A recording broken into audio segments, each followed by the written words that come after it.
Government చెప్పింది ఏంటంటే ప్రభుత్వం ఏర్పాటైన ఇన్నాళ్ళకి కూడా ఫిల్మ్ ఇండస్ట్రీ నుంచి ఎవరు ముఖ్యమంత్రి గారిని కలవలేదు అనేటువంటిది కూడా ఒక విషయం క్లియర్గా ఆయన చెప్పడం జరిగింది. సో మీరందరూ కూడా ప్రభుత్వం ఏర్పడిన తర్వాత ఉప ముఖ్యమంత్రి పవన్ కళ్యాణ్ గారిని కలవడం జరిగింది. ఆయన కూడా మీ ఇండస్ట్రీ నుంచి వచ్చిన వాళ్ళు కాదు, కానీ ఆ తర్వాత కూడా ఎందుకని ఇనిషియేషన్ జరగలేదు ఛాంబర్ నుంచి కానీ మీ పెద్దల నుంచి? మాకున్న కమ్యూనికేషన్ అదే. మళ్ళీ ఇప్పుడు పెద్దలు అని అంటే ఇండివిజువల్. మళ్ళీ ఇక్కడ ఏమవుతుందంటే నాకు ప్రాబ్లం ఉంటే నేను పరిగెత్తా, నాగవంశీకి ప్రాబ్లం ఉందంటే ఆయన పోయి టికెట్లు తెచ్చుకుంటున్నాడు, మైత్రోళ్ళకి ప్రాబ్లం ఉందంటే వాళ్ళు పోయి టికెట్లు తెచ్చుకుంటున్నారు. అంటే ఈజీ యాక్సెస్. నా ప్రాబ్లం కదా ఇది, నేనే వెళ్ళాలి కదా అని ఇండస్ట్రీ తరఫున డ్రైవ్ చేసి తీసుకెళ్లాల్సింది ఓన్లీ ఛాంబర్ ఆర్ ఇప్పుడు ఆర్టిస్టుల సైడ్ అంటే మూవీ ఆర్టిస్ట్ అసోసియేషన్. ఛాంబర్ ద్వారా అడిగితే 2 సార్లు మేము కలవడం జరిగింది. ఎఫ్డీసీ ద్వారా అడిగాము అపాయింట్మెంట్, మాకు ఇంకా అపాయింట్మెంట్ రాలేదనేది వాళ్ళ దగ్గరికి వెళ్ళి వచ్చింది.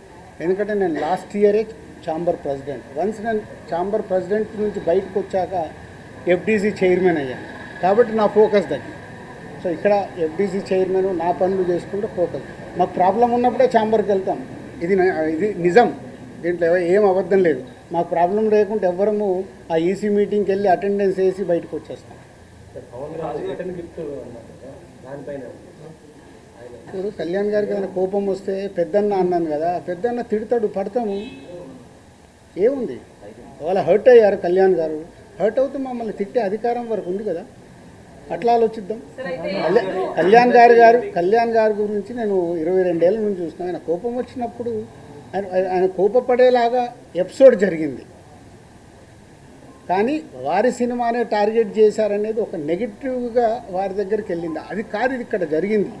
June 1 థియేటర్లు బంద్ అని మీరందరూ హెడ్లైన్స్ ఇవ్వడమే మేజర్ ప్రాబ్లం. అక్కడే ఒక సమస్య అండి, అక్కడే ఒక సమస్య. ఛాంబర్ సరిగ్గా ఎఫిషియన్సీగా రెస్పాండ్ అవ్వకపోవడం వల్ల ఇది జరిగిందని మేమంటే దానికి మీ సమాధానం ఏంటి? నాకు తెలియదు కదా, నాకు తెలియదు. నేను ఇప్పుడు నీకు ఎలా నేను కన్క్లూజన్ ఇస్తాను? లోపల ఏమి జరిగింది మీకు ఒకటి, మీరందరూ ప్రాపర్గా మీకు కమ్యూనికేషన్. ఎస్, ఇప్పుడు అక్కడి నుంచి ఒక ప్రెస్ నోట్ వచ్చింది. ఇప్పుడు ఏపీ గవర్నమెంట్ నుంచి మినిస్టర్ గారి దగ్గర నుంచి ఒక ప్రెస్ మీట్ వస్తే ఆ ప్రెస్ మీట్ ఎంత అందంగా ఉంది. మేము ఛాంబర్ కూడా అదే చెప్తాం, ఏదున్నా పేపర్ మీద ప్రెస్ మీట్ లాగా పంపించండి అని. అక్కడ ఉండే 20-25 మంది బయటకు వచ్చి ఎవరికో తెలిసిన వాళ్ళకు ఒక న్యూస్ కమ్యూనికేట్ చేస్తారు. లోపల ఏం జరిగింది తెలుసా ఇది అని, అది హైలైట్ అవుతుంది. వెనకాల జరిగిన స్టోరీ లేకుండా ఓన్లీ క్లైమాక్స్ చెప్తేలా సినిమా అర్థం కాదు కదా. ఓన్లీ క్లైమాక్స్ ఒకటి వింటే సినిమా అంతా చూస్తే కదా.